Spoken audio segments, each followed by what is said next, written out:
أعمالنا من يهده الله فلا مضل له ومن يضلل فلا هادي له وأشهد أن لا إله إلا الله وحده لا شريك له وأشهد أن محمدا عبده ورسوله يا أيها الذين آمنوا اتقوا الله حق تقاته ولا تموتن إلا وأنتم مسلمون يا أيها الناس اتقوا ربكم الذي خلقكم من نفس واحدة وخلق منها زوجها وبث منهما رجالا كثيرا ونساء واتقوا الله الذي تساءلون به والأرحام إن الله كان عليكم رقيبا يا أيها الذين آمنوا اتقوا الله وقولوا قولا سديدا يصلح لكم أعمالكم ويغفر لكم ذنوبكم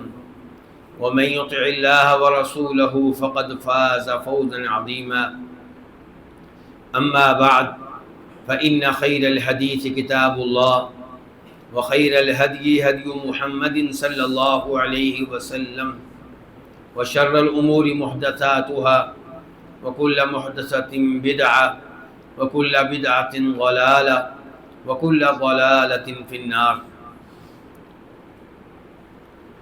سوشل میڈیا کے زمانے میں ہمارے بہت سے عقائد کو خراب کرنے کی کوشش کی جا رہی ہے۔ ان عقائد میں سے جس عقیدے پہ سب سے زیادہ زور دیا جا رہا ہے کہ اسے خراب کیا جائے، وہ ہے ہمارا صحابہ کرام کے تعلق سے عقیدہ۔ اور صحابہ کرام کے تعلق سے ہمارا عقیدہ خراب کرنے کا کوئی ایک مقصد نہیں بلکہ کئی ایک مقاصد ہیں۔ امام ابو زرع رازی رحمہ اللہ نے فرمایا تھا کہ جو لوگ صحابہ کرام پہ تنقید کرتے ہیں، انہیں برا بھلا کہتے ہیں، وہ دراصل ہمارا ایمان کمزور کرنا چاہتے ہیں، کیونکہ ہم سب کا ایمان ہے کہ قرآن برحق ہے، ایک سچی کتاب ہے۔ ہمارا ایمان ہے کہ نبی علیہ الصلوۃ والسلام نے جو فرامین دیے ہیں اور صحیح سند سے ثابت ہیں وہ سب کے سب برحق ہیں۔ اور یہ قرآن اور یہ احادیث دونوں ہم تک پہنچے ہیں کن کے ذریعے؟ صحابہ کرام کے ذریعے۔ تو صحابہ کرام کے اوپر ہمیں اعتماد ہے، ہم ان کو عادل جانتے ہیں۔ تو یہ لوگ چاہتے ہیں کہ صحابہ کرام سے ہمارا اعتماد اٹھ جائے، وہ ہماری نگاہوں میں نعوذ باللہ مشکوک بن جائیں، داغدار ہو جائیں، اور جب ان سے ہمارا اعتماد اٹھ جائے گا تو ظاہر ہے کہ وہ قرآن جو ان کے ذریعے پہنچا ہے، وہ احادیث جو ان کے ذریعے ہم تک پہنچی ہیں، ان کے اوپر سے بھی ہمارا اعتماد اٹھ جائے گا۔ تو اس لیے صحابہ کرام کے اوپر تنقید کرنا آج ایک رواج سا بن چکا ہے، کیونکہ سوشل میڈیا ہر ایک کے ہاتھ میں ہے۔ یہ سب کچھ، یہ گند پہلے بھی موجود تھا لیکن مخصوص مقامات تک محدود تھا، جہاں عام مسلمان نہیں جاتا، جہاں وہی لوگ جاتے ہیں جن کا عقیدہ صحابہ کرام کے تعلق سے درست نہیں ہے۔ لیکن سوشل میڈیا کی وجہ سے گھر گھر یہ گند پہنچ رہا ہے، اور ہمارے بچے ایسی چیزوں سے متاثر ہوتے ہیں۔ دراصل اللہ رب العزت ہمارا امتحان لے رہا ہے، ہمارے ایمان کی آزمائش ہو رہی ہے کہ کون ہے جو دعویٰ ایمان میں سچا ہے اور کون ہے جو دعویٰ ایمان میں جھوٹا ہے۔ تو اگر اتنی آزمائشوں کے باوجود، اتنے فتنوں کے باوجود ہمارا صحابہ کرام پہ ایمان مضبوط ہے تو انشاءاللہ ہم دعویٰ ایمان میں سچے ہیں۔ اور اگر اس پروپیگنڈے کی وجہ سے، ان الزامات کی وجہ سے، ان تہمتوں کی وجہ سے، اس تنقید کی وجہ سے صحابہ کرام کے تعلق سے ہمارا ایمان متزلزل ہو جاتا ہے، کمزور ہو جاتا ہے، ڈاواڈول ہو جاتا ہے، تو اس کا مطلب یہ ہے کہ دعوی ایمان میں وہ صداقت نہیں ہے جو ہونی چاہیے۔ آج کے درس میں گفتگو کرنا چاہوں گا خصوصی طور پہ جناب ابو بکر صدیق رضی اللہ عنہ کے تعلق سے۔ یہ وہ ابو بکر ہیں جن کے بارے میں امت کا اتفاق چلا آ رہا ہے کہ انبیاء کرام علیہم الصلوۃ والسلام کے بعد سب سے زیادہ افضل ابو بکر صدیق ہیں۔ یہ تمام صحابہ کرام کا عقیدہ ہے۔ عبداللہ بن عمر فرماتے ہیں کہ یہ بات مشہور و معروف تھی کہ اس امت کے سب سے افضل انسان ابو بکر ہیں، پھر عمر ہیں، پھر عثمان ہیں، اور یہ بخاری شریف کی حدیث ہے۔ اور عبداللہ بن عمر کی یہی روایت دیگر کتب حدیث میں آتی ہے، تو وہاں پہ یہ بھی وضاحت ہے کہ یہ ہمارا عقیدہ نبی علیہ السلام کے زمانے میں تھا، گویا کہ تقریری حدیث ہوئی، آپ علیہ السلام کی تصدیق مل گئی اس کو، آپ کی تائید مل گئی اس کو۔ اور محمد بن حنفیہ کہتے ہیں، محمد بن حنفیہ یہ بچے بتائیں گے، ہاتھ کھڑا کریں گے کہ کس کے بیٹے ہیں، ان کے والد کا نام کیا ہے، بچے بتائیں گے۔ کون؟ فرحان بھائی کا بیٹا، جی حنفیہ، جی بیٹا ابو حنیفہ، جی اب دیکھیں آپ کا صاحب،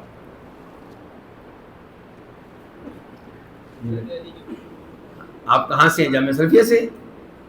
کہاں سے بیٹا؟ پڑھتے کہاں ہیں بیٹا؟ اچھا ماشاءاللہ، آپ کا چہرہ تو دین کے طالب علموں والا چہرہ ہے ماشاءاللہ، اللہ آپ کو دین کا طالب علم بنائے، یہ لیں، اللہ آپ کو حافظ قرآن دین کا عالم بنائے۔ آپ آمین نہیں اتنے جوش سے کہہ رہے ہیں؟ اچھا ماشاءاللہ، جی ماشاءاللہ الحمدللہ۔ تو محمد بن حنفیہ بیٹے ہیں جناب علی کے، ہمارے چوتھے خلیفہ راشد کے، یعنی کہ محمد بن حنفیہ کے والد وہی ہیں جو حسن و حسین کے والد ہیں رضی اللہ تعالی عنہ۔ پھر ان کو محمد بن حنفیہ کیوں کہتے ہیں؟ اب یہ جواب کون دے گا؟ ہاتھ کھڑا کرنا ہے۔ ان کو محمد بن علی کہنا چاہیے لیکن کہتے ہیں محمد بن حنفیہ، ایسا کیوں؟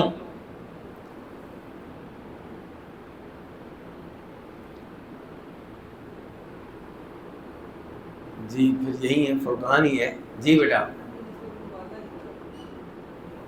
والدہ کی نسبت کیوں ہے؟ جی ہاں، یعنی کہ محمد بن حنفیہ کہتے ہیں ان کی نسبت ان کی والدہ کی طرف کرتے ہیں کہ ان کی والدہ وہ خاتون ہیں جن کا تعلق تھا بنی حنیفہ قبیلے سے۔ یہ ان کی والدہ کا نام نہیں ہے بلکہ والدہ کی نسبت بھی والدہ کے قبیلے کی طرف ہے، بنی حنیفہ۔ تو ان کی نسبت والد کی طرف کیوں نہیں کرتے؟ تاکہ لوگوں کو پتہ چلے کہ یہ حسن و حسین کے سگے بھائی نہیں ہیں، باپ ایک ہے ماں مختلف ہیں، یعنی کہ محمد کو یہ اعزاز تو حاصل ہے کہ جناب علی کے بیٹے ہیں، لیکن یہ اعزاز حاصل نہیں ہے کہ سیدہ فاطمہ کے بیٹے ہیں۔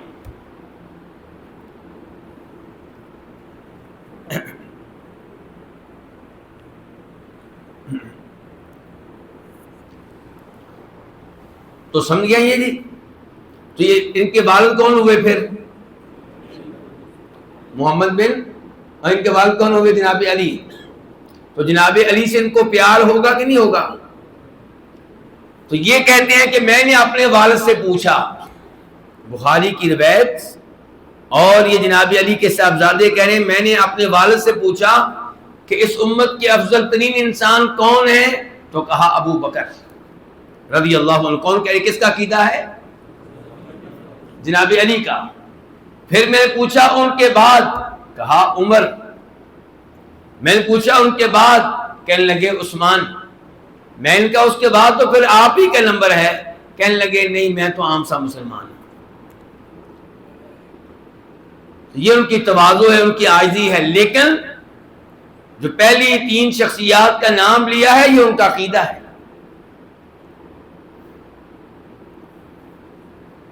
تو آپ اس سے اندازہ لگا سکتے ہیں ابو بکر صدیق رضی اللہ عنہ کے بارے میں صحابہ کرام کا عقیدہ کیا تھا۔ اور یہ ابو بکر، ان کا نام کیا ہے؟ ان کا نام کون بتائے گا؟ ان کا اور ان کے والد کا نام، ان کا اور ان کے والد کا نام، اور اگر کچھ اور بھی دادا کا نام بھی بتا دیں تو آپ کی مہربانی ہے، پر دادا کا ساتھ بتا دیں تو یہ تو کیا کہنے۔ آپس میں بیٹا پوچھا نہ کریں، آپ لوگ جب سوال ہو تو آپس میں بات کرنے کی آپ کو اجازت نہیں ہے۔ ہاں جی، کون جواب دے گا؟ جی فرقان بیٹا۔ عبداللہ بن عثمان بن عامر بن عمر بن کعب بن سعد بن تیم بن مرہ بن کعب بن لؤی بن غالب بن فہر۔ بتانا کیا چاہتا ہوں؟ بتانا چاہتا ہوں کہ فہر جو ہے یہ ہے جس کو قریش کہتے ہیں۔ فہر یہ وہ انسان ہے جس کو کیا کہتے ہیں؟ اس کو قریش کہتے ہیں، اسی کی نسبت سے ہے قبیلہ قریش۔ تو ابو بکر کون ہوئے؟ قریشی ہوئے، اور نبی علیہ الصلوۃ والسلام کے ساتھ ان کا نسب ایک ہو جاتا ہے مرہ بن کعب پہ جا کر، یعنی کہ عبداللہ ان کا اپنا نام، عثمان ان کے والد کا نام، عامر عمر، اس کے بعد کعب، سعد، تیم، مرہ پہ جا کے نبی علیہ السلام اور ابو بکر رضی اللہ عنہ ایک ہے۔ تو یہ ہوئی ان کی رشتہ داری نبی علیہ السلام کے ساتھ۔ تو ان کا اپنا نام کیا ہوا پھر؟ عبداللہ۔ والد کا نام کیا ہوا؟ عثمان۔ اچھا، ان کے 2 لقب ہیں، ایک کنیت ہے، کنیت کیا ہے؟ ابو بکر۔ لقب ان کے 2 ہیں، نمبر 1 الصدیق، نمبر 2 عتیق۔ لقب کتنے ان کے؟ 2۔ پہلا لقب الصدیق، اس کے بارے میں امیر المؤمنین جناب علی کہتے ہیں کہ میں اللہ کی قسم اٹھا کے کہتا ہوں کہ ابو بکر کا نام الصدیق اللہ کی طرف سے آسمانوں سے نازل ہوا ہے۔ اور شہادت کون دے رہے ہیں؟ جناب علی، اور کہتے ہیں میں اللہ کی قسم اٹھا کے کہتا ہوں کہ ابو بکر رضی اللہ عنہ کا نام صدیق ہے، کہ یہ جو ان کا لقب ہے یہ کسی انسان کی طرف سے نہیں ہے۔ کس کی طرف سے ہے؟ رب کائنات کی طرف سے ہے، آسمانوں سے نازل ہوا ہے۔ اس روایت کو امام طبرانی المعجم الکبیر میں لے کر آئے ہیں، اور حافظ ابن حجر فرماتے ہیں کہ اس روایت کے راوی ثقہ راوی ہیں، قابل اعتماد راوی ہیں۔ اچھا، ان کا نام صدیق کیوں پڑا؟ اس موضوع پہ گفتگو آگے چل کے کر لیں گے۔ فی الحال ہم نے جان لیا کہ ان کا ایک لقب کیا ہے؟ صدیق، اور دوسرا کیا ہے؟ عتیق۔ اچھا، عتیق لقب کیوں پڑا؟ اب یہ سوال ہے۔ تو اس بارے میں ابن حبان کی روایت ہے، خود نبی علیہ الصلوۃ والسلام نے کہا تھا کہ انت عتیق اللہ من النار، کہ تیرے لیے خوشخبری ہے کہ اللہ تعالیٰ کی طرف سے تو جہنم کی آگ سے آزاد کیا ہوا ہے، یہ ان کی گارنٹی ہے کہ تجھے جہنم کی آگ میں نہیں ڈالا جائے گا۔ تو یہاں سے ان کا لقب کیا پڑ گیا؟ عتیق۔ تو عتیق لقب اس لیے ہے کہ جہنم کی آگ سے آزاد ہیں، پہلے سے گارنٹی ہے کہ جنت میں جائیں گے، براہ راست جائیں گے، جہنم کی آگ سے محفوظ رہ کر جائیں گے۔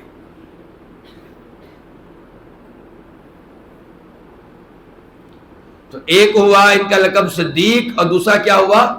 عتیق۔ یہ ابو بکر صدیق رضی اللہ عنہ کب مسلمان ہوئے؟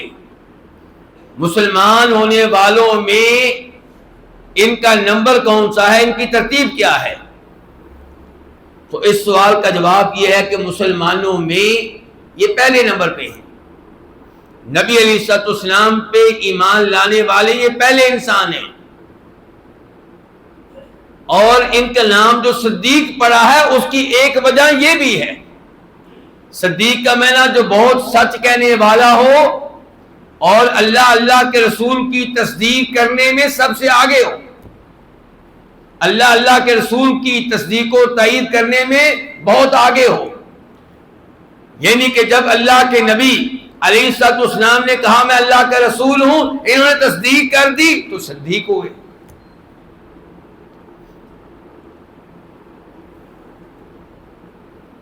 اس موضوع پہ ایک حدیث آپ کے سامنے رکھنے لگا ہوں، اور مجھے امید ہے کہ آپ اس حدیث کو مکمل توجہ دیں گے۔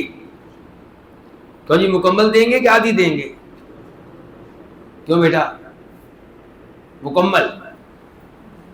بخاری شریف کی حدیث ہے، راوی ہے ابو درداء رضی اللہ تعالی عنہ۔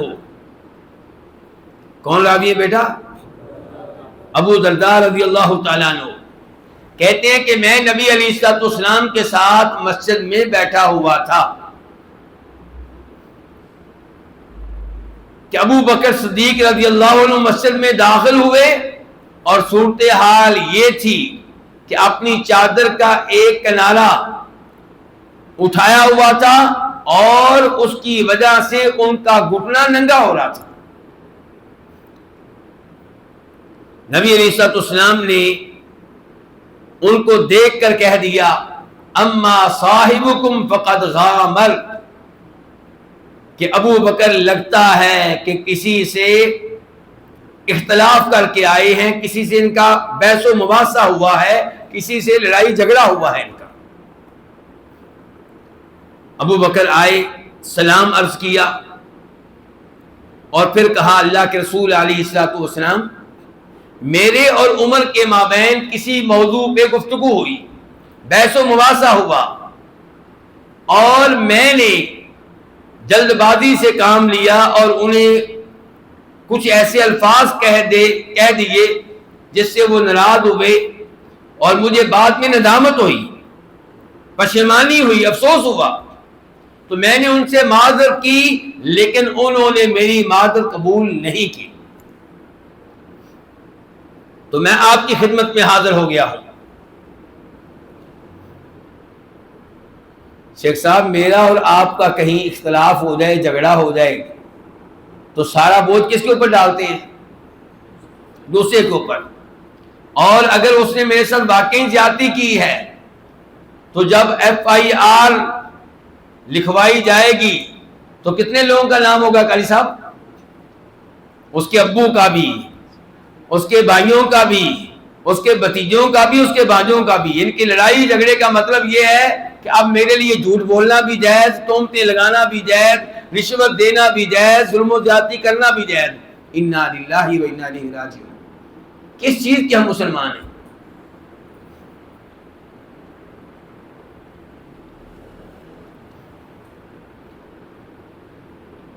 مجھے ایک طالب علم کے بارے میں علم ہے، اس کا واقعہ ہے، اور یہ گفتگو کو 1 ہفتہ پہلے کی ہے، 2 ہفتہ پہلے کی ہے، کہ اس طالب علم کے گھر میں اس کی بہن کا معاملہ چل رہا ہے، اور گویا کہ معاملہ طلاق کی طرف بڑھ رہا ہے۔ اب جہیز کا سامان لڑکے کے گھر میں ہے، وہ نکلوانا ہے، اور ظاہر ہے کہ معاملہ کورٹ میں ہے، تو لڑکی کا وکیل لڑکی کے بھائیوں سے کیا کہہ رہا ہے کہ اب آپ کو جہیز کے سامان کی رسیدیں وغیرہ لانی ہوں گی، حلفیہ بیان دینے ہوں گے، اور جھوٹ بولنا ہوگا۔ اس کے لفظ نہیں جھوٹ بولنا ہوگا کیونکہ وکیل تو اس کو جھوٹ سمجھتا ہی نہیں نا، لیکن اس کا خلاصہ یہی ہے کہ جھوٹ بولنا ہوگا۔ جھوٹی قسمیں دینی ہوں گی، حلفیہ بیان دینے ہوں گے، جھوٹے حلفیہ بیان دینے ہوں گے. فریزر کی قیمت اتنی ہے، بیڈ کی اتنی ہے. ظاہر ہے پرانا معاملہ ہے، تب قیمتیں کم تھیں. اب وکیل یہ سبق سکھا رہا ہے کہ ظاہر ہے کہ تب قیمتیں کم تھیں، تو اب جھوٹی قسمیں آپ اٹھائیں گے، حلفیہ بیان دیں گے تو موجودہ زمانے کے مطابق قیمت ملے گی. تو وہاں پہ دین کے اس طالب علم نے اپنے گھر والوں سے کیا کہا کہ چاہے ہمیں ایک پیسہ نہ ملے، جھوٹی قسم نہیں اٹھانی،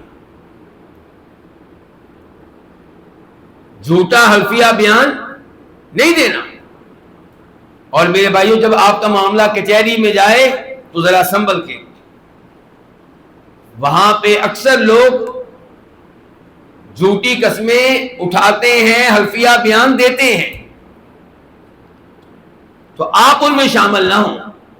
مالی نقصان برداشت کر لیں، لیکن جھوٹی قسم آپ دیں کیوں؟ تو یہاں پہ دیکھیے ابو بکر صدیق کا بیان نبی علیہ الصلوۃ والسلام کے سامنے، قاضی کے سامنے، جج کے سامنے کیا بیان ہے کہ میرے عمر فاروق کے مابین بحث و مباحثہ ہوا اور میں نے جلد بازی سے کام لیا اور میں انہیں کچھ کہہ بیٹھا اور مجھے بعد میں ندامت ہوئی، افسوس ہوا. میں نے ان سے معذرت کی لیکن انہوں نے میری معذرت قبول نہیں کی. تو نبی علیہ الصلوۃ والسلام ارشاد فرماتے ہیں یغفر اللہ لک یا ابا بکر، اے ابو بکر اللہ تیری مغفرت فرمائے، اللہ تجھے بخشے. 3 بار آپ نے یہ دعا دی.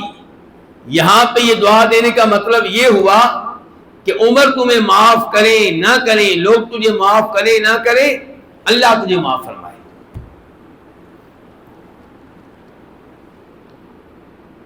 ابو درداء کہتے ہیں اس حدیث کے راوی کہ کچھ ہی وقت گزرا تھا کہ عمر فاروق بھی مسجد میں داخل ہو گئے.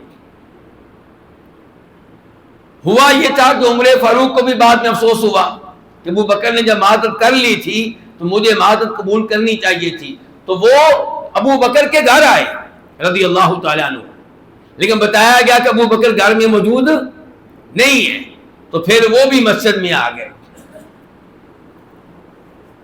اللہ والوں کا آخری ٹھکانہ کیا ہوتا ہے؟ مسجد. مسجد میں آ گیا. اب ابو درداء کہتے ہیں اس حدیث کے راوی کہ جو ہی نبی علیہ السلام کی نگاہ عمر فاروق پہ پڑی، آپ کے چہرے کا رنگ تبدیل ہو گیا. جانتے ہیں کیوں تبدیل ہوا؟ غصے سے. غصہ کس پہ؟ عمر پہ. حالانکہ ابو بکر نے کہا تھا کہ غلطی میری ہے، لیکن آپ کا غصہ ابو بکر پہ نہیں ہے، آپ کی ناراضگی ابو بکر سے نہیں ہے، آپ کا غصہ عمر پہ ہے رضی اللہ تعالیٰ عنہ. جب ابو بکر نے دیکھا کہ نبی علیہ السلام تو غصے میں آ چکے ہیں اور آپ کے چہرے کا رنگ تبدیل ہو رہا ہے، ابو بکر گھٹنوں کے بل بیٹھ گئے آپ کا غصہ ٹھنڈا کرنے کے لیے، اور 2 بار کہا کہ اللہ کے رسول، میں اللہ کی قسم اٹھا کے کہتا ہوں کہ زیادتی مجھ سے ہوئی ہے. اللہ کے رسول، میں اللہ کی قسم اٹھا کے کہتا ہوں زیادتی مجھ سے ہوئی ہے. ابو بکر پہلے بھی بتا چکے ہیں کہ قصور میرا تھا، اور اب اللہ کی قسم اٹھا کے 2 بار کہہ رہے ہیں کہ اللہ کے رسول زیادتی مجھ سے ہوئی ہے. لیکن نبی علیہ الصلوۃ والسلام کے الفاظ سنیے اور ابو بکر کی شان کو سمجھیے، ابو بکر کے مقام و مرتبہ کو جانیے. آپ نے کہا کہ ان اللہ بعثنی الیکم فقلتم کذبت وقال ابو بکر صدقت وواسانی بنفسه وماله فهل انتم تارکو لی صاحبی. کہ جب مجھے اللہ نے نبی مقرر کیا، رسول بنایا، میں نے آ کر تم میں اعلان کیا کہ اللہ نے مجھے اپنا رسول مقرر کیا ہے، اللہ نے میرے اوپر یہ وحی نازل کی ہے، تم سب نے کہا کہ تو جھوٹ بول رہا ہے. اور یہ ابو بکر تھے جنہوں نے کہا تھا صدقتا، کہ آپ سچ کہہ رہے ہیں. صرف میری تصدیق نہیں کی، صرف میری تائید نہیں کی، بلکہ میرا ساتھ دیا، میری غمخواری کی، میری مدد کی، اپنی جان کے ساتھ، اپنے مال کے ساتھ، تو کیا تم لوگ میری خاطر میرے اس عظیم صحابی کو تنگ کرنے سے، تکلیف دینے سے باز نہیں آؤ گے؟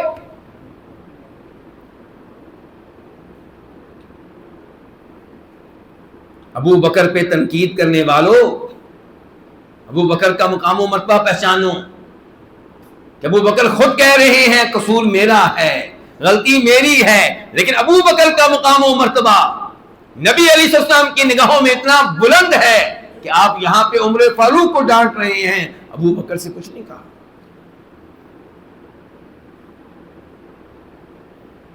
آج جس کو وضو کرنا نہیں آتا، جس کو یہ نہیں پتا قبلہ کدھر ہے، جس کو یہ نہیں پتا کہ عشاء کی نماز کی رکعتیں کتنی ہیں، وہ جناب ٹی وی چینل پہ بیٹھ کے اور کیمرہ پکڑ کے وہ ابو بکر پہ تنقید کرتا ہے۔ اپنی اوقات کو پہچانو، اپنی حیثیت کو پہچانو، چاند پہ تھوکنے کی کوشش کرتے ہو، ابو بکر کو کوئی نقصان نہیں پہنچے گا، اپنی آخرت کا بیڑا غرق کرو گے۔ ابو بکر نے تمام امتحانات پاس کر لیے، جنت کی بھی گارنٹیاں موجود ہیں، جہنم کی آگ میں نہ جانے کی گارنٹیاں بھی موجود ہیں، ایسی شخصیت پہ تنقید کرو گے؟ یہاں پہ آج عمران خان کے دیوانے جب عمران پہ تنقید کی جائے برداشت نہیں کرتے، چاہے تنقید درست ہو، اس کی ایسی کی تیسی کر دیتے ہیں۔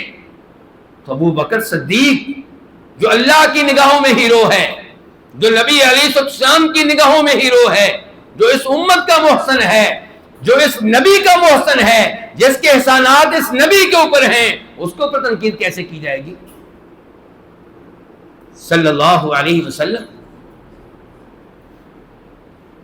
آج لوگوں کی زبانیں کھل چکی ہیں، اور صحابہ کرام پہ زبانیں کھلنے کا اور بدتمیزی کرنے کا آغاز کس سے ہوتا ہے؟ جناب معاویہ سے۔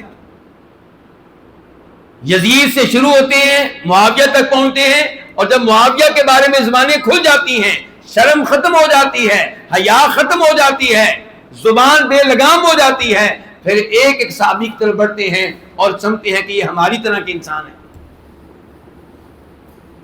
کچھ شرم آنی چاہیے، کچھ حیا ہونا چاہیے، یہ ہماری طرح کے انسان نہیں ہے۔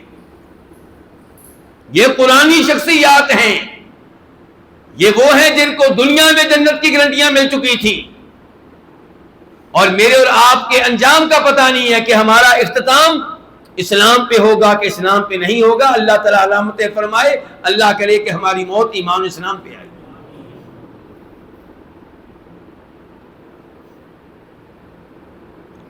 تو اس حدیث سے کیا پتا چلا کہ پہلے نمبر پہ مسلمان ہونے والے کون ہیں؟ ابو بکر صدیق رضی اللہ تعالیٰ عنہ ہیں، اور یہ اللہ کے نبی فرما رہے ہیں علیہ السلام، بخاری شریف کی حدیث ہے۔ اور اس سے پتا چلا کہ ان کا نام صدیق پڑھنے کی ایک وجہ یہ ہے کہ سب سے پہلے آپ کی تصدیق کرنے والے، آپ پہ ایمان لانے والے، آپ کی تائید کرنے والے وہ ہیں۔ دوسری روایت ابو بکر صدیق رضی اللہ عنہ کے ایمان کے تعلق سے، اسلام کے تعلق سے، بخاری شریف کی روایت ہے یہ بھی۔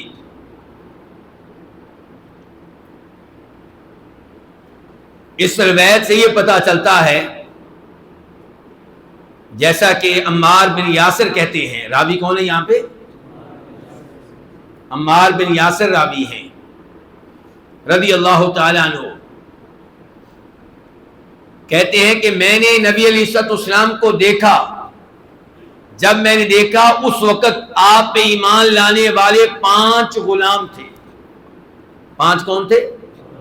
یعنی کہ جناب بلال رضی اللہ عنہ، اور زید بن حارثہ رضی اللہ عنہ، اور ابو بکر صدیق کے غلام عامر بن فہیرہ وغیرہ، تو 5 غلام تھے۔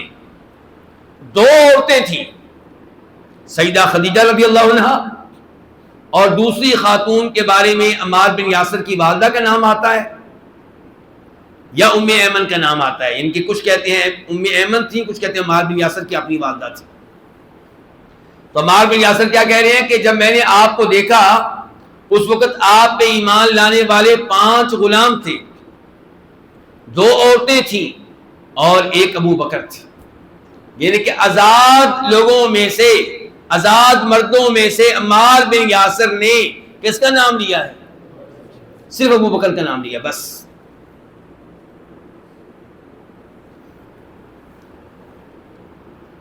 تو اس سے آپ اندازہ لگا سکتے ہیں کہ ابو بکر صدیق رضی اللہ عنہ شروع میں ہی مسلمان ہو گئے تھے۔ اب میرا موضوع یہ ہے کہ ابو بکر کا ایمان کیسا تھا۔ پہلے میرا موضوع کیا تھا جی؟ کہ اسلام لانے والوں میں وہ نمبر 1 ہے۔ اب کیا ہے کہ ان کا ایمان کیسا تھا؟ تو اس معاملے میں امید ہے کہ میں 2-3 چیزیں آپ کے سامنے رکھوں گا۔ پہلے نمبر پہ بخاری مسلم کی روایت، ابو ہریرہ اس کے راوی، کہ نبی علیہ الصلوۃ والسلام ارشاد فرماتے ہیں، صحابہ کرام کا مجمع موجود ہے، آپ کہتے ہیں کہ ایک آدمی اپنی گائے کو لے کر جا رہا تھا، اپنے بیل کو لے کر جا رہا تھا، کچھ دیر کے بعد وہ گائے پہ سوار ہو گیا، اس کو اپنی سواری بنا لیا اور گائے کے آرام سے چلنے کی وجہ سے گائے کی پٹائی کی، تو گائے نے اپنا منہ پیچھے کیا اور اس آدمی سے کہتی ہے کہ اللہ تعالیٰ نے ہمیں اس لیے پیدا نہیں کیا کہ ہمارے اوپر سواری کی جائے، اللہ نے ہمیں اس لیے پیدا کیا ہے کہ ہمیں کھیتی باڑی میں استعمال کیا جائے۔ کیوں جی کسی گائے کو، بیل کو آپ نے دیکھا ہے کہ انسان سے کلام کرے، انسان سے گفتگو کرے؟ کبھی دیکھا آپ نے؟ بولیے۔ تو یہاں پہ اللہ کے نبی علیہ السلام کہہ رہے ہیں کہ اس گائے نے اس انسان سے گفتگو کی۔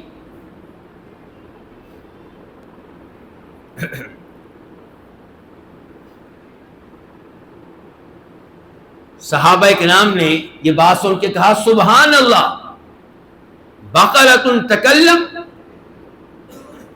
کہ گائے نے انسان سے گفتگو کی۔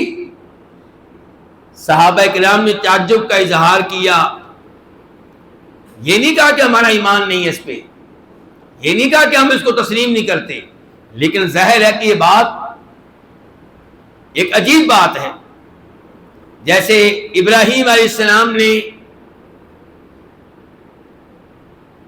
تعجب کیا تھا، ان کی وائف نے تعجب کیا تھا، کس بات پہ تعجب کیا تھا؟ کون بتائے گا؟ جی بیٹا۔ میری بھی اولاد ہونے لگی ہے، بوڑھے ہیں ابراہیم علیہ السلام اور بوڑھی ہے ان کی وائف، تو اس پہ ان کی وائف نے تعجب کیا۔ اللہ نے کیا، فرشتوں نے کیا کہا آگے سے؟ اتعجبین من امر اللہ رحمت اللہ وبرکاتہ علیکم اہل البیت۔ تو تعجب اور چیز ہے، ایمان نہ لانا یہ اور چیز ہے۔ تو صحابہ کرام آپ کی ایک ایک بات پہ ایمان رکھتے تھے۔ جب صحابہ کرام نے الفاظ کہے کہ سبحان اللہ، گائے نے انسان سے گفتگو کی، تو فرمایا نبی کریم صلی اللہ علیہ وسلم نے اس بات پہ میں ایمان لاتا ہوں، اس واقعے پہ میرے ابو بکر ایمان لاتے ہیں، اس واقعے پہ میرے عمر ایمان لاتے ہیں۔ اور حدیث کے راوی کہتے ہیں کہ جب آپ نے یہ الفاظ کہے تو اس مجلس میں نہ ابو بکر موجود تھے نہ عمر موجود تھے، اور نتیجہ کیا نکلا؟ کوئی نتیجہ نکالا آپ نے؟ نتیجہ یہ کہ ابو بکر و عمر کا ایمان اتنا مضبوط ہے کہ نبی علیہ السلام گواہی دے رہے ہیں کہ جب اس واقعے کو ابو بکر سنیں گے، عمر سنیں گے، فوری طور پہ ایمان لائیں گے، کوئی تردد نہیں کریں گے، کسی ہچکچاہٹ کا مظاہرہ نہیں کریں گے، آج کے مسلمان کی طرح نہیں ہوں گے۔ آج کا مسلمان کیا کہتا ہے جی؟ ہاں، چونکہ چنانچہ۔ آج کا مسلمان کہتا ہے میں پڑھا لکھا ہوں، میں وہ پرانا کوئی بابا نہیں ہوں کہ آپ کی بات کو مولوی صاحب ایسے مان لو. میں نس یونیورسٹی سے پڑھا ہوا ہوں, میں قائد اعظم یونیورسٹی سے پڑھا ہوا ہوں, میں لندن سے پڑھ کر آیا ہوں, میں ماسکو سے پڑھ کر آیا ہوں. اس لیے میں اتنی آسانی سے آپ کی بات نہیں مانوں گا. مجھے مولانا صاحب آپ مطمئن کریں. سبحان اللہ, کیا بات ہے اس تعلیم کی.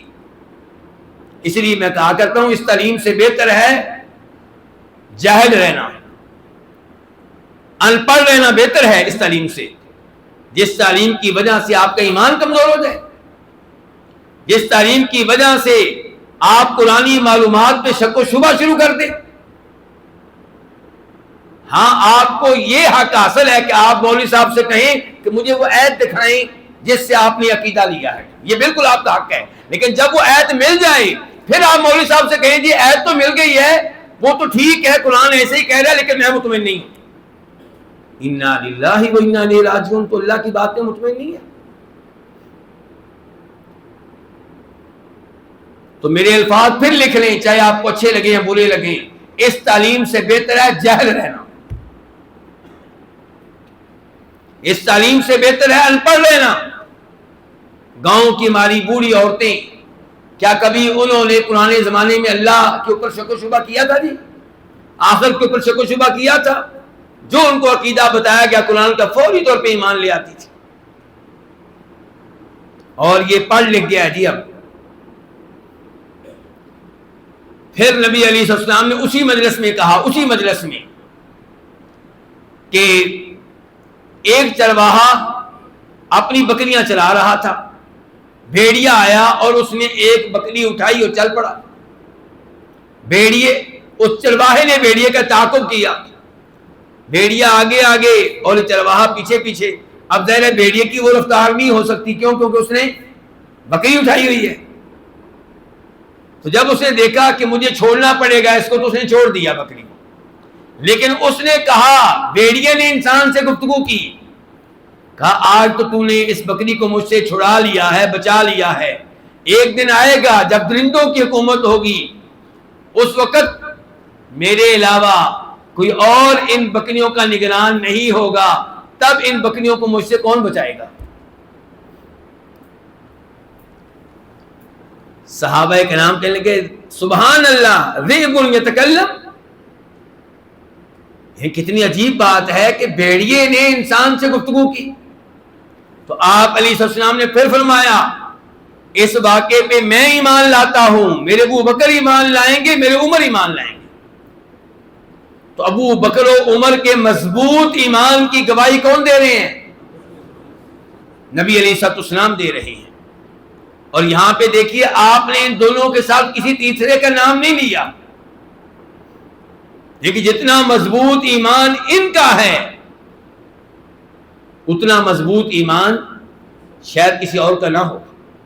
اس کا مطلب یہ نہیں کہ باقی مومن نہیں ہیں, باقی مسلمان ہی, باقی صحابہ کرام بھی مومن ہیں, لیکن ظاہر ہے ایمان کے لیول میں فرق ہوتا ہے.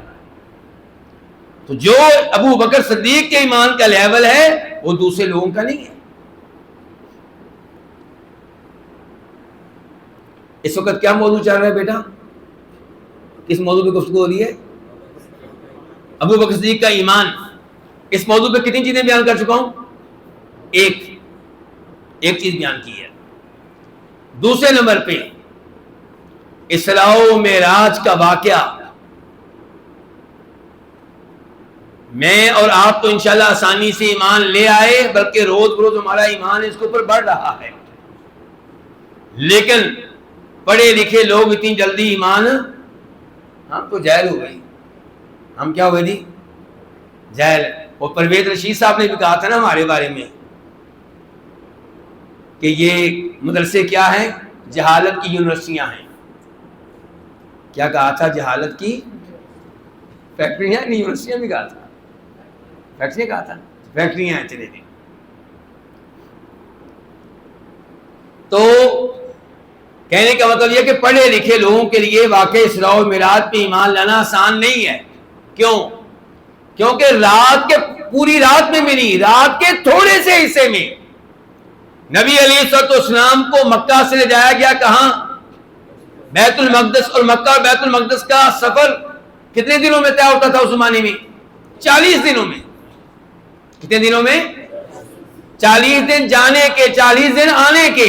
اور یہاں پہ نبی علیہ السلام کہہ رہے ہیں کہ رات کے تھوڑے سے حصے میں مجھے مکہ سے بیت المقدس لے جایا گیا.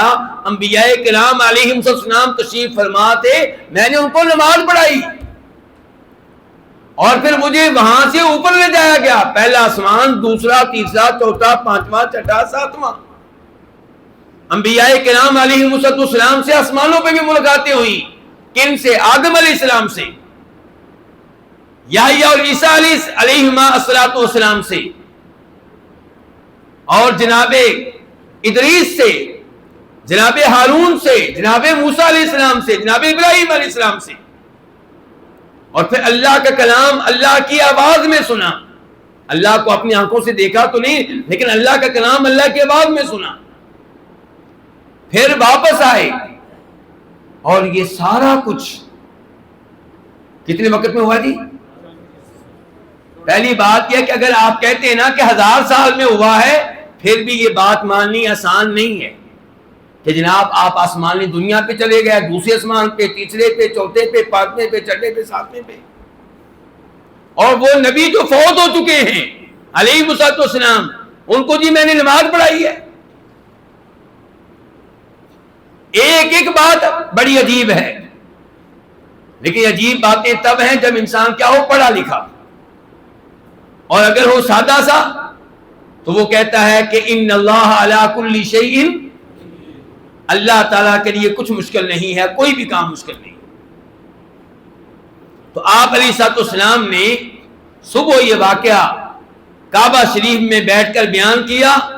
اب قریشی کہنے لگے لو جی اب موقع ملے گا. کس چیز کا؟ اس کے ساتھیوں کو اس سے ہٹانے کا. اس بات کو کوئی بھی نہیں مانے گا، اس کی تصدیق کوئی بھی نہیں کرے گا، اس پہ یقین کوئی بھی نہیں کرے گا. بھاگے بھاگے ابو بکر صدیق کے پاس آئے اور سنا ہے تمہارے ساتھی نے کیا کہا ہے؟ کیا کہا ہے؟ یہ کہا ہے جی، کہا اگر یہ بات انہوں نے واقعی کہی ہے تو میں اس پہ ایمان لاتا ہوں. اس کو کیا کہتے ہیں؟ صدیق. اس کو کیا کہتے ہیں شیخ صاحب؟ اس کو کہتے ہیں صدیق. ہاں یہ کہہ رہے ہیں کہ اگر واقعی اللہ کے نبی نے کہا ہے، یعنی کہ حدیث کی تصدیق کرنی پڑے گی کہ حدیث واقعی صحیح بخاری میں آئی ہے کہ نہیں آئی، آج کے زمانے کے لحاظ سے صحیح مسلم میں آئی ہے کہ نہیں آئی. اگر حدیث صحیح سند کے ساتھ ثابت ہو جائے تو پھر میں ایمان لایا، کیونکہ میرا ایمان ہے کہ اللہ ہر چیز پہ قادر ہے. دیکھ لیا یہ ابو بکر صدیق کا ایمان. تیسرے نمبر پہ صحیح بخاری کی حدیث ہے. آپ سب جانتے ہیں کہ نبی علیہ السلام ہجرت کے 6 سال نکلے تھے. کس کام کے لیے؟ عمرہ کرنے کے لیے. 400 صحابہ کرام آپ کے ساتھ تھے اور آپ نے بتایا تھا کہ مجھے خواب آیا ہے، خواب میں میں نے دیکھا ہے کہ میں بیت اللہ کا طواف کر رہا ہوں. تو صحابہ کرام اور نبیوں کے خواب کیا ہوتے ہیں جی؟ وحی، دین، شریعت. تو اس لیے آپ نے اعلان کر دیا کہ میں عمرے کے لیے نکل رہا ہوں. 1400 صحابہ کرام بھی آپ کے ساتھ نکلے. حالانکہ یہ سفر آسان سفر نہیں تھا، خطرہ تھا، کیونکہ مکہ والوں سے لڑائیاں جاری ہیں، اعلان جنگ ہے، تو خطرہ ہے کہ کچھ بھی ہو سکتا ہے. لیکن صحابہ کرام آپ سے محبت کرنے والے، آپ کی خاطر جانے نشاور کرنے والے، آپ پہ ایمان لانے والے آپ کے ساتھ نکلے. حدیبیہ کے مقام پہ آپ رکے. حدیبیہ مکہ کے حدود حرم سے کچھ پہلے ہے، بلکہ اس کا کچھ حصہ حرم کی حدود میں بھی آ جاتا ہے. تو وہاں پہ آپ ٹھہرے. میں بات کو مختصر کر رہا ہوں ٹائم کی کمی کی وجہ سے. آپ نے جناب عثمان بن عفان کو اپنا سفیر بنا کر، نمائندہ بنا کر مکہ والوں کے پاس بھیجا کہ ہم پرامن طور پہ آئے ہیں، عمرہ کرنا چاہتے ہیں، طواف کرنا چاہتے ہیں، ہمیں اجازت دیں، ہم حالت احرام میں ہیں. لیکن انہوں نے اجازت نہیں دی. پھر مذاکرات ہوتے رہے. کئی لوگ آئے وہاں سے مذاکرات کرنے کے لیے. آخری آدمی جو آیا تھا اس کا نام کون بتائے گا؟ کھڑا کریں جو آخری آدمی آیا تھا. آخری جی کر سب سہیل بن عمر، یہ سیرت کا سبق کبھی یاد رکھیں، کیا نام ہے؟ سہیل بن عمر. جب وہ آیا تو آپ علیہ السلام نے کہا کہ اب معاملہ آسان ہو جائے گا. سہیل آیا ہے، اب معاملہ کیا ہو جائے گا؟ آسان ہو جائے گا. بالآخر معاہدہ لکھا جانے لگا. اور معاہدہ لکھنے والے کون تھے؟ یہ بھی ہاتھ کھڑا کرنے دی. معاہدہ لکھنے والے، تحریر کرنے والے کون تھے؟ نہیں وہ بچہ جی بیٹا، عثمان رضی اللہ عنہ. جی ہاں جی، امیر المؤمنین جناب علی وہ لکھنے والے تھے، اور نبی علیہ السلام اور سہیل بن عمر لکھوانے والے تھے. تو آپ لکھوا رہے تھے، پہلے آپ نے لکھوائی بسم اللہ الرحمن الرحیم. اس نے اعتراض کر دیا. اس نے کہا یہ رحمان کیا چیز ہے؟ وہی لکھیں جو پہلے آپ بھی لکھا کرتے تھے، بسمک اللہم، اے اللہ تیرے نام کے ساتھ. تو آپ علیہ السلام نے اس کی بات مان لی صلح کی خاطر. پھر جب آپ نے یہ لکھوایا کہ معاہدہ ہو رہا ہے محمد رسول اللہ کے مابین اور مکہ کے قریشیوں کے مابین، ان کا اگر ہم آپ کو رسول مان لیتے تو جھگڑا کس بات کا؟ رسول لکھنے کی آپ کو اجازت نہیں، لکھے محمد بن عبداللہ. تو آپ علیہ السلام نے کہا جناب علی سے لکھو جی محمد بن عبداللہ، میں اللہ کا رسول ہوں لیکن صلح کی خاطر ان کی یہ بات بھی مان لیں. جناب علی نے کہا جی مجھ میں تو ہمت نہیں ہے اس بات کی، اس کو مٹانے کی. تو آپ نے کہا مجھے دکھاؤ کہاں لکھا ہوا ہے. تو جناب علی نے آپ کا ہاتھ رکھ دیا کہ یہ ہے. تو پھر آپ نے اپنے ہاتھوں سے یہ الفاظ مٹائے. کیوں جی آپ اللہ کے سچے رسول تھے کہ نہیں تھے؟ لیکن یہ کیوں مٹایا گیا؟ صلح کی خاطر. اگر آج کوئی مسلمان حکمران ایسی حرکت کر لے تو وہ امریکہ کا کیا ہوگا؟ ایجنٹ، اسرائیل کا ایجنٹ، انگریزوں کا. تو میں آپ کو سبق یہ دینا چاہتا ہوں کہ اتنی جلدی اپنے حکمرانوں پہ فتوے نہ لگایا کریں.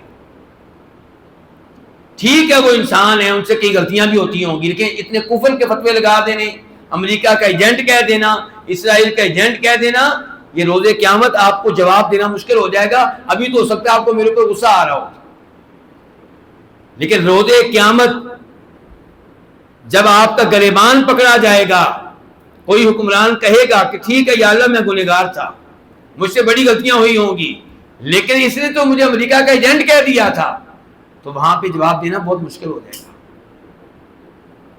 اور مزے کی بات یہ کہ اگر حکمران آپ کو بنا دیا جائے، کس کو بنا دیا جائے؟ تو آپ یہی معاہدے کریں گے جو آج کے حکمران کر رہے ہیں.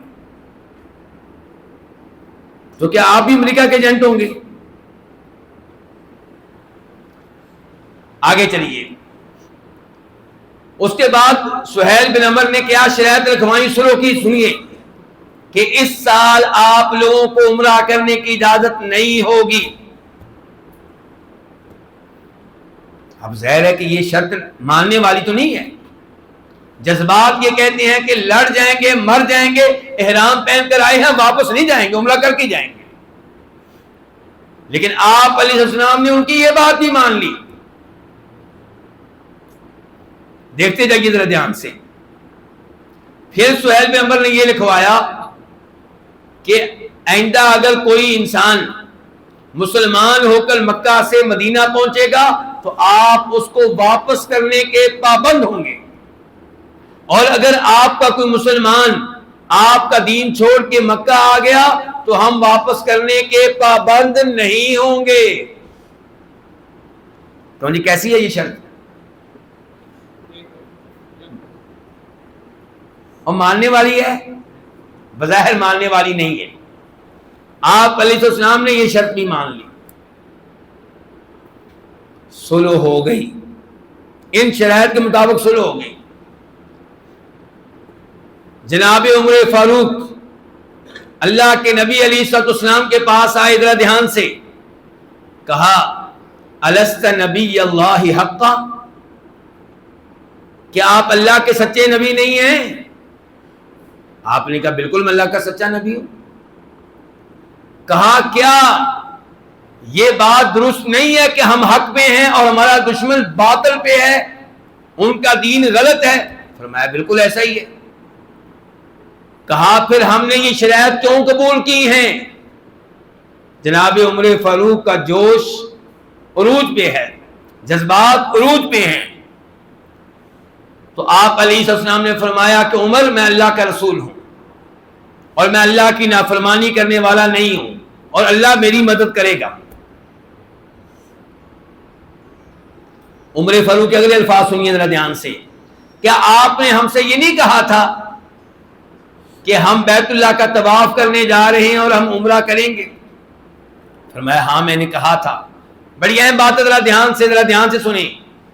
یہ بڑی اہم بات ہے. کئی دفعہ ہم خود احادیث کو صحیح معنوں میں سمجھ نہیں پاتے، آیات کو صحیح معنوں میں سمجھتے نہیں ہیں اور پھر پریشان ہو جاتے ہیں. آپ علیہ السلام کا جواب ذرا دھیان سے سنیے. آپ نے کہا عمر کیا میں نے کہا تھا کہ ہم عمرہ اسی سال کریں گے؟ اسی سال کا لفظ میں نے استعمال کیا تھا؟ کہا نہیں.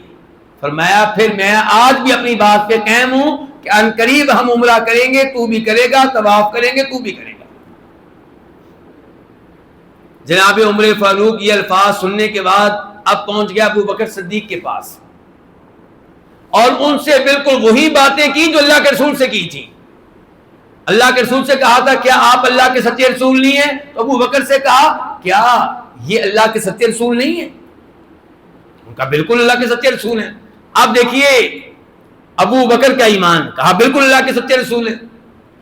کیا ہم حق پہ نہیں ہیں، ہمارا دشمن باطل پہ نہیں ہے؟ ابو بکر نے کہا بالکل. ابو بکر نے پھر وہی الفاظ کہے جو اللہ کے رسول نے کہے تھے. کہا عمر اللہ کے رسول اللہ کے سچے رسول ہیں اور اللہ کی نافرمانی کرنے والے نہیں ہیں. کسی معاملے میں اللہ آپ کی مدد کرے گا، آپ کی رسی کو مضبوطی سے تھام لو. پھر کہا عمر فاروق نے کیا اللہ کے رسول نے یہ نہیں کہا تھا کہ ہم طواف کریں گے، عمرہ کریں گے؟ ابو بکر نے بالکل وہی جواب دیا جو اللہ کے رسول نے دیا تھا. کہا کہ اللہ کے رسول نے کہا تھا کہ ہم اسی سال عمرہ کریں گے، اسی سال طواف کریں گے. کہا نہیں.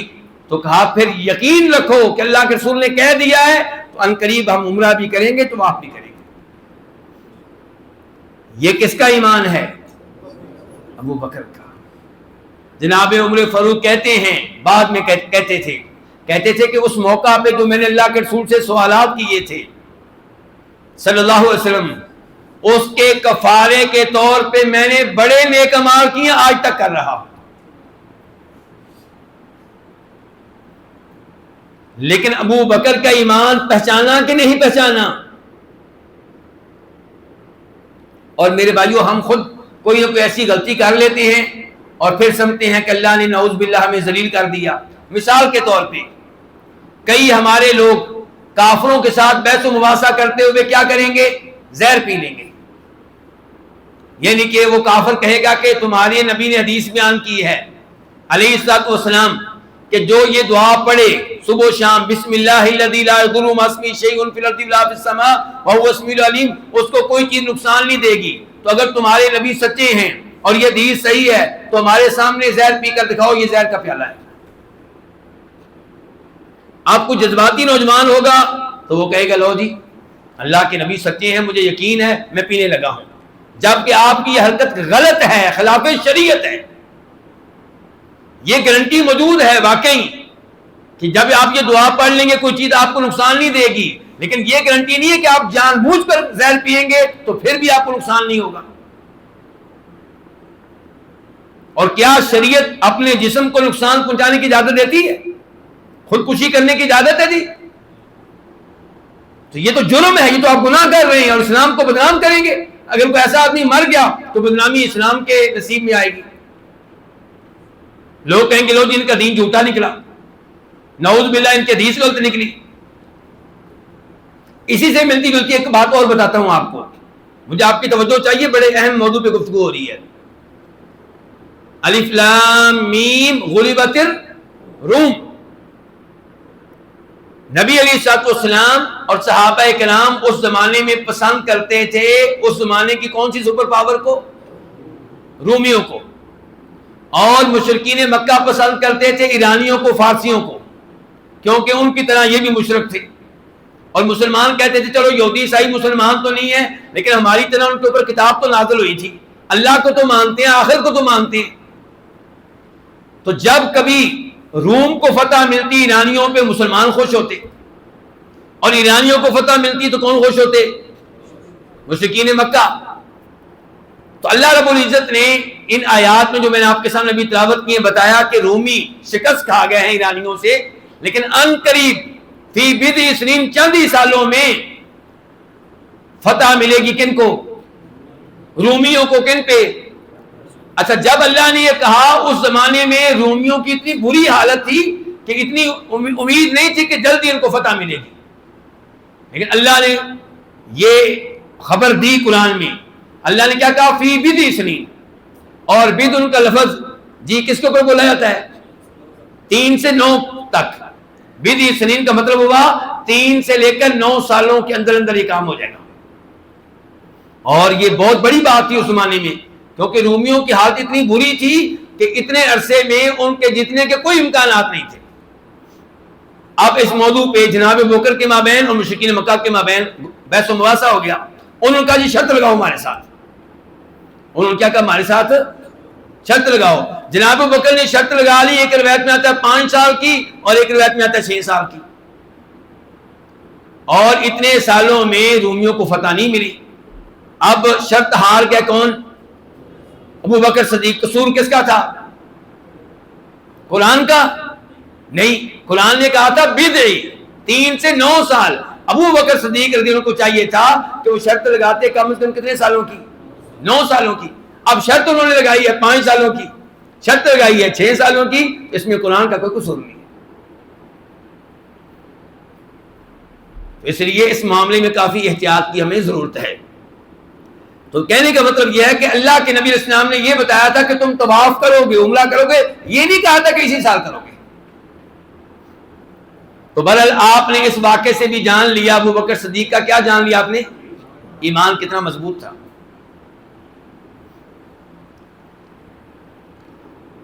ابو بکر رضی اللہ عنہ کا علم. اب میں ان کے علم کے متعلق گفتگو کرنے لگا ہوں.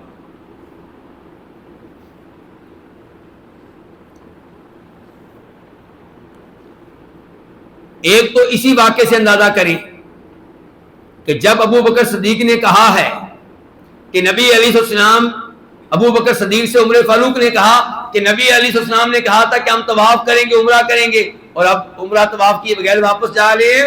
تو ابو بکر صدیق نے ادھر ہی کہہ دیا تھا اللہ کے رسول سے مزید معلومات لیے بغیر کہ اللہ کے رسول نے یہ تو نہیں کہا تھا کہ اسی سال. یہ ابو بکر کا ایمان بھی ہے، ان کا علم بھی ہے. حدیث کو صحیح معنوں میں سمجھا ہے کس نے؟ ابو بکر صدیق رضی اللہ تعالی عنہ نے. تو یہ ہے ان کا علم. اور ان کے علم کے تعلق سے ایک دو باتیں اور کریں گے، پھر اس موضوع کو ختم کریں گے، کیونکہ ویسے تو ابو بکر صدیق کے موضوع پہ آپ فجر تک بھی گفتگو کرتے رہیں تو گفتگو ختم نہیں ہوگی رضی اللہ تعالی عنہ. ابو بکر صدیق کا علم ہمیں نظر آیا صلح حدیبیہ کے موقع پہ. ابو بکر صدیق کا علم ہمیں نظر آیا کس موقع پہ؟ وہ ادھر بعد میں آتے ہیں، وفات کے بعد. ہاں کس چیز پہ؟ کس موضوع پہ؟ جی جی جی تدفین کہاں کرنی ہے؟ جی جی یہ تو عمر فاروق کا علم ہے نا. اچھا، اب ابو بکر صدیق کا علم آپ کو نظر آئے گا جنگ یمامہ کے موقع پہ. کب؟ جنگ یمامہ لڑی گئی ہے نبی علیہ السلام کے بعد مسیلمہ کذاب کے خلاف، جس نے نبوت کا جھوٹا دعویٰ کیا تھا. اس جنگ میں کتنے قاری فوت ہوئے تھے؟ 70 قاری، 70 حافظ قرآن شہید ہو گئے. تو ابو بکر صدیق رضی اللہ عنہ نے محسوس کیا کہ قرآن کریم کو جمع کرنا چاہیے، ایک جگہ پہ نوٹ کر لینا چاہیے، ایک جگہ پہ لکھ لینا چاہیے. حافظ قرآن ختم ہو رہے ہیں، تو یہ صورتحال کو اچھی صورتحال نہیں ہے. ابو بکر صدیق رضی اللہ عنہ نے اس موضوع پہ اور عمر فاروق رضی اللہ عنہ نے اس موضوع کے اوپر گفتگو کی آپس میں. تو اس مسئلے میں بھی ابو بکر صدیق رضی اللہ عنہ کا علم ہمیں نظر آتا ہے. پھر جب نبی علیہ السلام نے اپنی زندگی کا آخری خطبہ دیا, کون سا خطبہ؟ اور یہ خطبہ بخاری شریف میں بھی آیا, مسلم شریف میں بھی آیا ہے. اس کے راوی ہیں ابو سعید خدری رضی اللہ عنہ, اور یہ آج کی آخری حدیث ہے, آج کے درس کی انشاءاللہ آخری حدیث ہے. لیکن توجہ کی آپ کی ضرورت ہے. راوی کون ہوئے؟ ابو سعید خدری رضی اللہ عنہ. کہتے ہیں اور یہ خطبہ کس دن کا یہ بھی بتا دوں, کون سا دن ہے, کون بتائے گا؟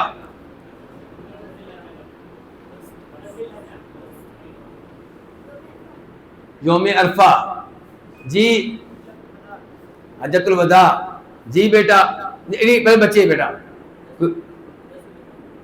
10 ذی الحجہ. جی بیٹا جمعے کا خطبہ یہ ہے جمعرات کا دن, ظہر کی نماز کے بعد کا خطبہ, اور سوموار کو آپ فوت ہوئے. فوت کب ہوئے آپ؟ اور یہ خطبہ کس دن کا ہے؟ جمعرات کا ظہر کی نماز کے بعد کا.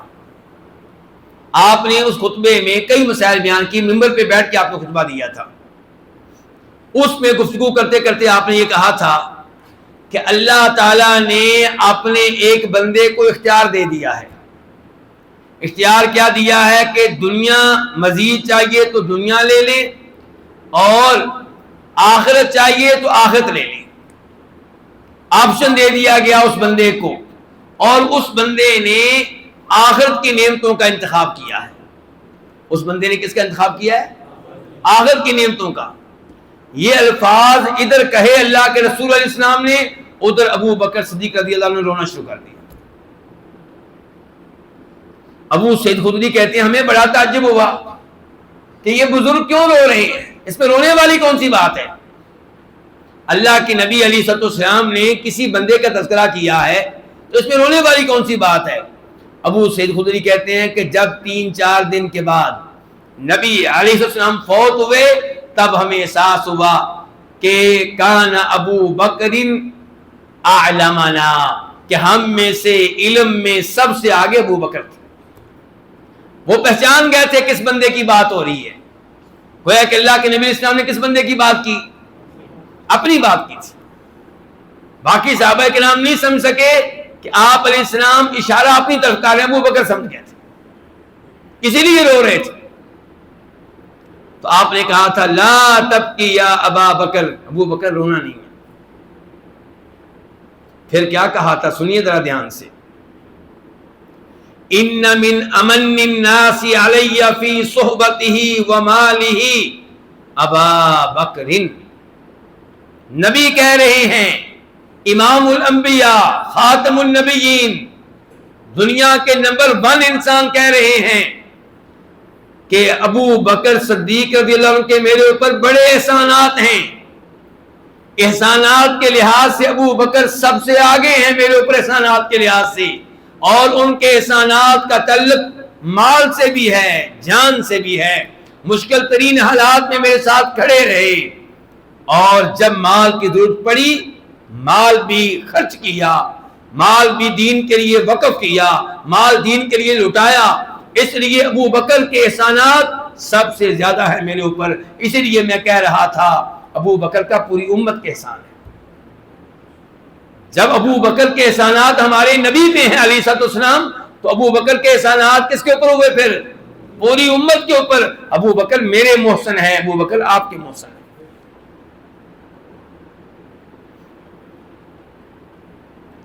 اور ہجرت کے سفر میں کون ساتھ تھا؟ اور یہ موت کا سفر تھا.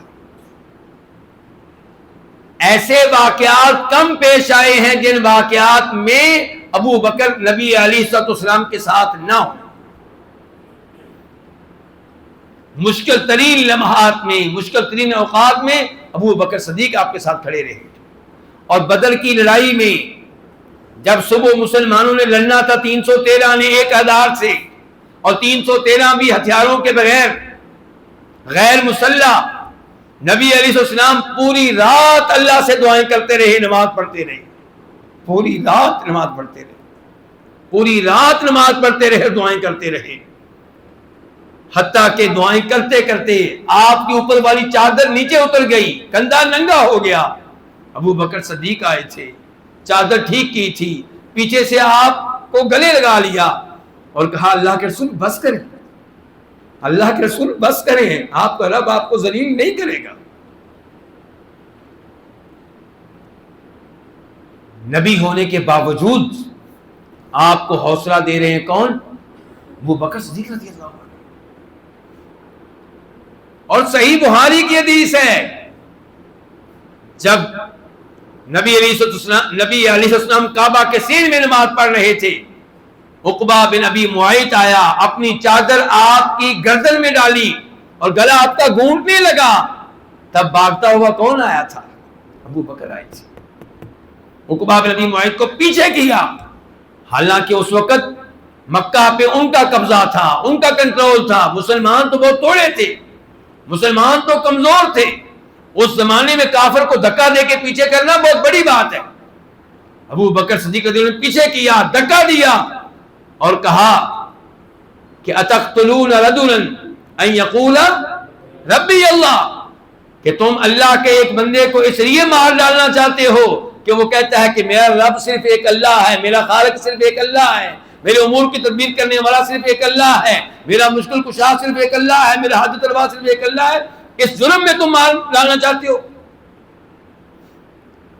تو اللہ کے نبی اسلام اسی لیے کہہ رہے ہیں کہ میرے اوپر سب سے زیادہ جس کے احسانات ہیں وہ ابو بکر ہیں، مالی احسانات بھی اور ساتھ دینے کے لحاظ سے بھی احسانات انہوں نے کیے ہیں۔ اور پھر فرمایا کہ لوگوں، اگر میں اپنے رب کے علاوہ کسی کو اپنا خلیل بنانے والا ہوتا، گہرا دوست، جگری یار، تو میں ابو بکر کو بناتا، لیکن نہیں بنایا آپ نے۔ کیوں؟ کیونکہ اللہ نے آپ کو خلیل بنا لیا تھا، جیسے اللہ نے ابراہیم علیہ السلام کو اپنا خلیل بنا لیا تھا، واتخذ اللہ ابراہیم خلیلا۔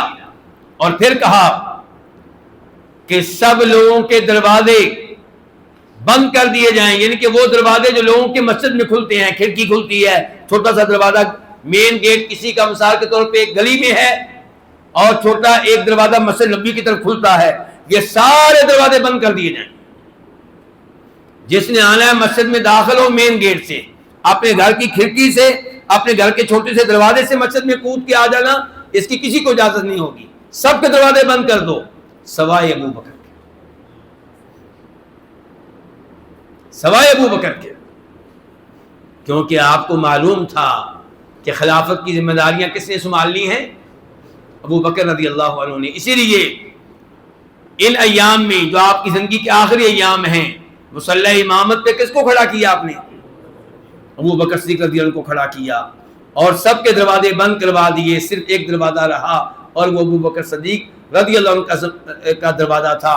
تو آپ نے کئی ایک اشارے دیے ہیں جن سے پتہ چلتا ہے کہ آپ کے بعد خلافت کی ذمہ داریاں، حکمرانی کی ذمہ داریاں ابو بکر صدیق سنبھالیں گے۔ بہرحال ابو بکر صدیق کی شان بہت بلند ہے، ان کا مقام و مرتبہ بہت اونچا ہے۔